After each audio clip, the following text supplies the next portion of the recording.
times to attack the men behind this fence. We don't know, they were divided into at least two wings. We don't know much about the left wing, but we know a lot about the right wing because one of the officers of it got court-martialed after the war. And his men, and he had to explain where he was at every instant. So we know a lot about what happened there.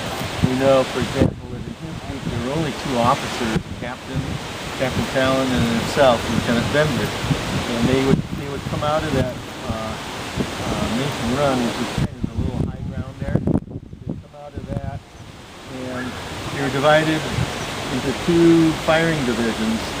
One would advance and fire, reload, the next one would march off, fire, reload, and so on. They kind of leapfrog forward in that way. There were 100 guys in this. They were divided into two groups of 50, two ranks, 25 guys across, right out in the open. By the end of the third attack, there were only 30 of them still standing. So they had tremendous casualties coming into the fence.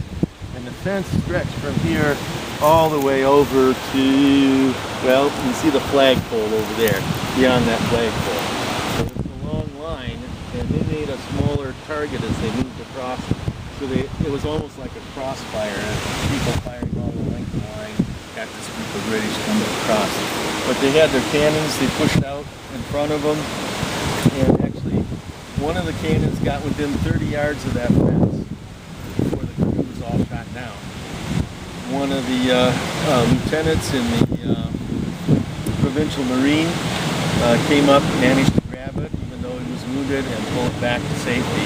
But they had to abandon at least two of their guns in front of the fence here, spike them so the Americans couldn't come out and claim them and use them.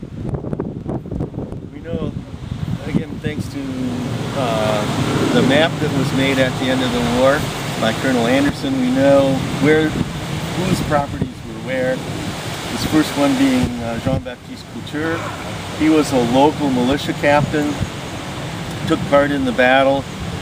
When the group of soldiers retreated across the river, he and others from this side came out to help them, but they were chased across the river. He was killed just on the other side of the river Raisin. His son carried the body back, hid it under a haystack here on the farm so the Indians couldn't mutilate the body. And the next day he remained behind the next day to take care of the wounded Kentuckians who had been left behind. The Indians came in. Some of the Indians grabbed him and were going to take him off as a prisoner, but the family had friends with the Potawatomis. Chief Wagon came on, took his blanket, put it over Medard Couture's shoulders, and claimed him. He said, "This is now my son. His father lies dead in the yard. He is now my son." So he protected him, and Medard was able to save some of the doctors that were there, American doctors that were taking care of the wounded. We can go down a little further. Any questions? Did you get any